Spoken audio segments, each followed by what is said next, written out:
وجودم رخنه کرده بود اصلا.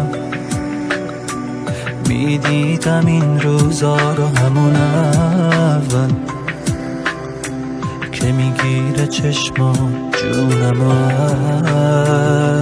از من. ترس آخرش رو قلبم زخمشو زد. جونم به لب رسید وقتی میرفت.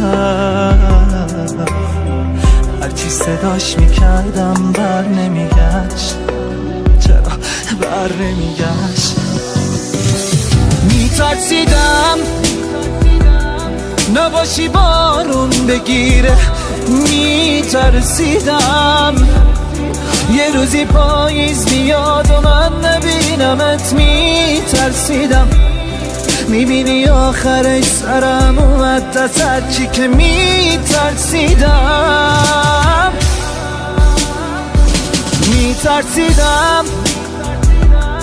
نباشی بارون بگیره. میترسیدم یه روزی پاییز بیاد و من نبینمت. میترسیدم میبینی آخرش سرم اومد دست. هرچی که میترسیدم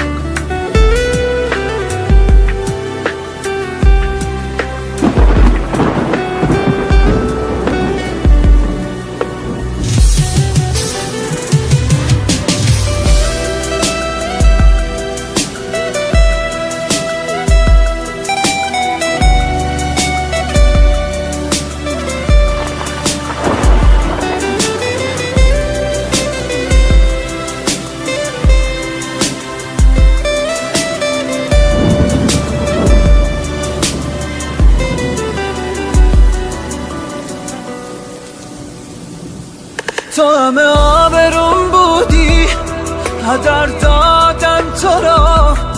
من از این پاییز و بارونش طلب دارم تو را. من از آخرای جاده خبر دارم نرو. آخه کی مثل من میتونست بلد باشه تو رو.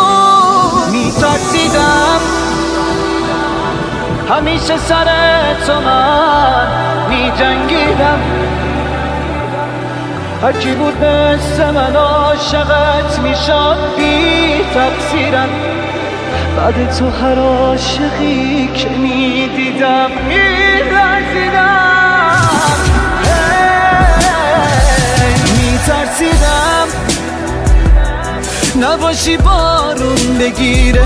میترسیدم یه روزی پاییز بیاد و من نبینمت. میترسیدم میبینی آخرش سرم اومد دست. هرچی که میترسیدم